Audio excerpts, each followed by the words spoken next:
षष्ठम अध्याय आत्म संयम योग। भगवान श्री कृष्ण अर्जुन को समझाते हुए बोले, जो प्राणी कर्म के फल का आश्रय न लेकर करने योग्य कर्म को करता है वही सन्यासी तथा योगी कहलाता है। केवल अग्नि प्रज्वलित करके भस्म रमाने वाला प्राणी योगी या सन्यासी नहीं होता। इसी प्रकार विभिन्न क्रियाओं का परित्याग करने वाला भी योगी नहीं होता। हे अर्जुन, जिसे सन्यास कहा जाता है उसे ही योग भी कहा जाता है। जो प्राणी कामनाओं और संकल्पों का परित्याग नहीं करता वह योगी नहीं हो सकता। योग में प्रवृत्त होने वाले मननशील प्राणी के लिए योग की प्राप्ति हेतु निष्काम भाव से कर्म करना चाहिए। योग में प्रवृत्त हो जाने के बाद उस योगी पुरुष को सभी कामनाओं और संकल्पों से निवृत्त हो जाना चाहिए। यही योगियों के कल्याण का कारण कहा गया है।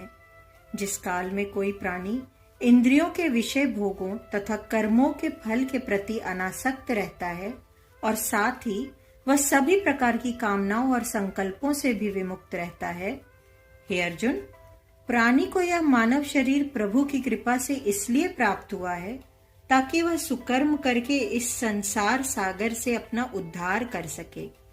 इसलिए नहीं कि वह कुकर्म करके अधोगति को प्राप्त हो। यदि प्राणी चाहे तो वह स्वयं ही अपना उद्धार कर सकता है और स्वयं ही पतन का रास्ता अपनाकर नरकगामी बन सकता है। इस प्रकार प्राणी स्वयं ही अपना मित्र भी है और शत्रु भी। जिस प्राणी द्वारा अपना मन, इंद्रियां तथा शरीर अपने वशीभूत कर लिया गया हो वह प्राणी स्वयं अपना मित्र है, तथा जिसके द्वारा अपना मन, इंद्रियां और शरीर अपने वशीभूत नहीं होता वह अपना स्वयं का ही शत्रु होता है। जिस पुरुष के अंतःकरण की वृत्तियां दुख सुख, गर्मी सर्दी तथा मान अपमान में भली प्रकार शांत रहती हैं, इस प्रकार के स्वाधीन आत्मा वाले पुरुष के ज्ञान में सच्चिदानंद परमात्मा के अतिरिक्त कुछ अन्य नहीं होता।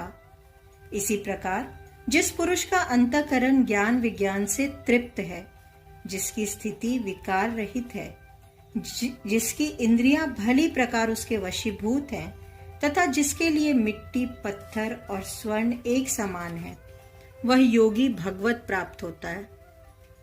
स्वार्थ रहित सभी का कल्याण चाहने वालों, मित्रों, वैरियों, उदासीनों तथा दोनों पक्षों का कल्याण चाहने वालों, ईर्ष्यालुओं, पापियों, बंधुजनों तथा धर्मात्माओं आदि में एक समान भाव रखने वाला पुरुष अत्यंत श्रेष्ठ होता है।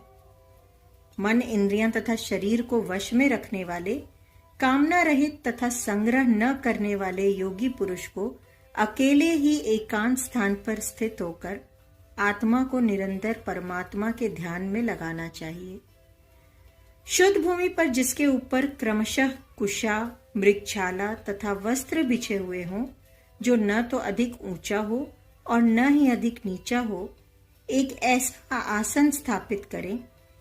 उस आसन पर बैठकर अंतःकरण और इंद्रियों की क्रियाओं को अपने वशीभूत करें। इसके पश्चात मन को एकाग्र करते हुए अंतःकरण की वृद्धि के लिए योग का अभ्यास करना चाहिए। अपने शरीर, सिर तथा ग्रीवा को अचल एवं स्थिर करते हुए नासिका के अग्र भाग पर इस प्रकार दृष्टि केंद्रित करें कि किसी अन्य दिशाओं में दृष्टिपात न हो। ब्रह्मचर्य व्रत धारण करके भय रहित होकर तथा शांत अंतःकरण के साथ सावधान होकर योगी को मुझ परमात्मा में परायण होकर ध्यान लगाना चाहिए। अपने मन को अपने वशीभूत करने वाला योगी इस प्रकार निरंतर अपनी आत्मा को मुझ परमात्मा के स्वरूप में लगाकर ही परमानंद की पराकाष्ठा रूपी शांति को प्राप्त करता है।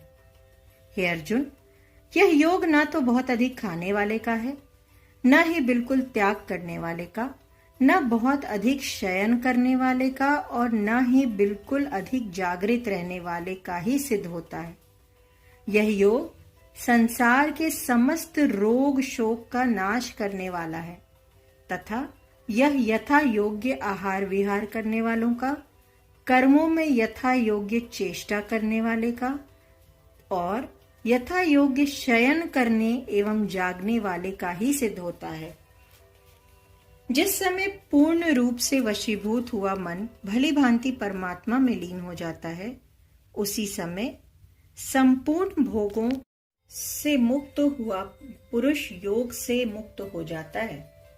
जिस प्रकार वायु के झोंकों से मुक्त हुआ दीपक स्थिर होकर प्रकाशमान होता है, ठीक इसी प्रकार माया मोह से मुक्त हो अपने मन को वशीभूत करने वाला योगी परमात्मा के ध्यान में स्थिर होकर परम तत्व के प्रकाश से प्रकाशित होता है। योग के अभ्यास से निरुद्ध चित्त जिस अवस्था में उपराम हो जाता है, उस अवस्था में परमात्मा के ध्यान से शुद्ध हुई सूक्ष्म बुद्धि के द्वारा साक्षात परमात्मा के दर्शन करता हुआ प्रसन्न रहता है। परमात्मा के इस प्रकार दर्शन करने में जिस प्रकार के आनंद की अनुभूति होती है, वह किसी भी इंद्रिय सुख से प्राप्त नहीं होता। उस अनुभूति की प्राप्ति होने पर योगी पुरुष संसार के समस्त सुखों को तुच्छ समझने लगता है और कभी भी उस परम आनंद की अनुभूति से विमुख नहीं होना चाहता। परमात्मा रूपी लाभ को प्राप्त करने के बाद योगी को और किसी भी प्रकार के लाभ की आवश्यकता नहीं होती। परमात्मा से साक्षात्कार के बाद योगी पुरुष को किसी भी प्रकार का रोग शोक अपने मार्ग से विचलित नहीं कर पाता है। इस दुख रूपी संसार के मोह माया से विरक्त तथा परमात्मा के संयोग का नाम ही योग है। योगी पुरुष तो यह धैर्य तथा उत्साह युक्त चित्त से निश्चय पूर्वक कर्तव्य समझकर करना चाहिए।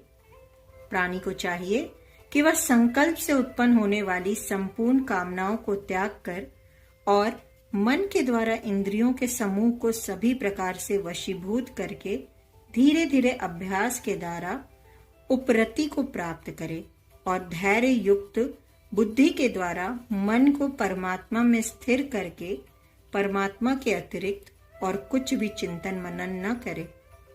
यह मन अत्यंत चंचल है।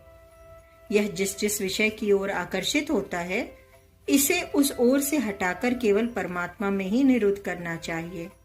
जिस पुरुष का मन शांत है, जो पाप से रहित है तथा जिसका रजोगुण शांत हो गया है, इस प्रकार के योगी जन को निश्चय ही परम आनंद की प्राप्ति होती है। इस प्रकार का पाप रहित योगी पुरुष निरंतर आत्मा को परमात्मा में लगाता हुआ सुख पूर्वक परब्रह्म परमात्मा की प्राप्ति रूपी अनंत आनंद की अनुभूति करता है। सर्वव्यापी अनंत चेतन में एक ही भाव से स्थित रूपी योग से युक्त आत्मा वाला तथा सभी प्राणियों में समभाव से देखने वाला योगी पुरुष आत्मा को संपूर्ण भूतों में स्थित और संपूर्ण भूतों को आत्मा में अनुभव करता है। जो पुरुष संपूर्ण भूतों में सबके आत्मा रूपी मुझ वासुदेव को ही व्यापक रूप से देखता है और संपूर्ण भूतों को मुझ वासुदेव में विद्यमान देखता है, उसके लिए मैं कभी भी अदृश्य नहीं होता और वह भी मेरे लिए कभी अदृश्य नहीं होता। अर्थात हर समय मैं ऐसे भक्त की रक्षा सहायता का ध्यान रखता हूँ। जो पुरुष एक ही भाव से संपूर्ण भूतों में आत्म रूप से मुझ वासुदेव का स्मरण भजन करता है, उसके द्वारा किए गए सभी कृत्य मेरे लिए ही किए जाते हैं। हे अर्जुन, जो योगी इस प्रकार आचरण करता हुआ सभी भूतों में समभाव तथा सम दृष्टि रखता है तथा सुख दुख को भी सभी में सम देखता है, वह योगी पुरुष परम श्रेष्ठ होता है। भगवान श्री कृष्ण के वचनों को सुनकर गांडीवधारी अर्जुन ने शंका प्रकट करते हुए कहा, हे मधुसूदन, यह योग जो आपने समभाव से कहा है, मन के चंचल होने के कारण मैं इसकी नित्य स्थिति को नहीं देखता। यह मन बड़ा चंचल है और प्रमथन स्वभाव वाला है, साथ ही यह बड़ा दृढ़ और बड़ा बलवान भी है।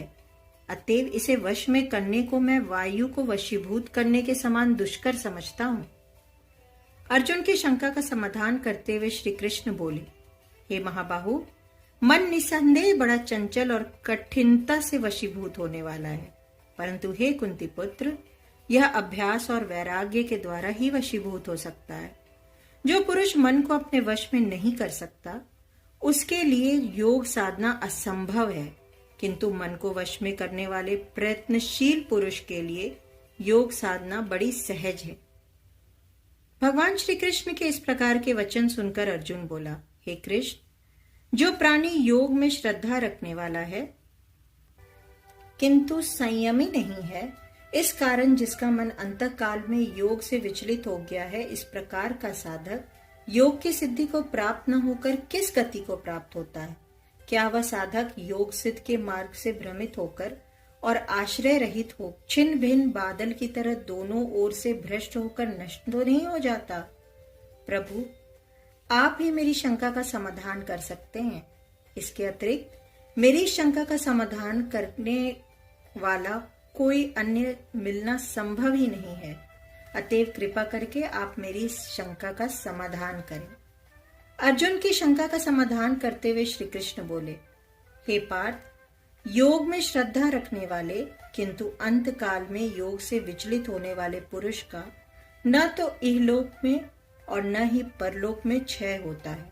हे तात, आत्मोद्धार के लिए कर्म करने वाला कोई भी प्राणी कभी दुर्गति को प्राप्त नहीं होता। अंतकाल में योग से वितर होने वाले पुरुष पुण्यवान लोगों अर्थात स्वर्ग आदि उच्च लोकों को प्राप्त होकर और एक लंबे समय तक उनके आनंद का उपभोग करने के बाद पुनः इसी लोक में शुद्ध आचरण वाले श्रेष्ठ कुल में जन्म लेता है। अथवा ऐसा वैराग्यवान पुरुष उन उत्तम लोकों में न जाकर अत्यंत ही ज्ञानवान योगियों के कुल में जन्म लेता है, जो कि इस संसार में दुर्लभ है।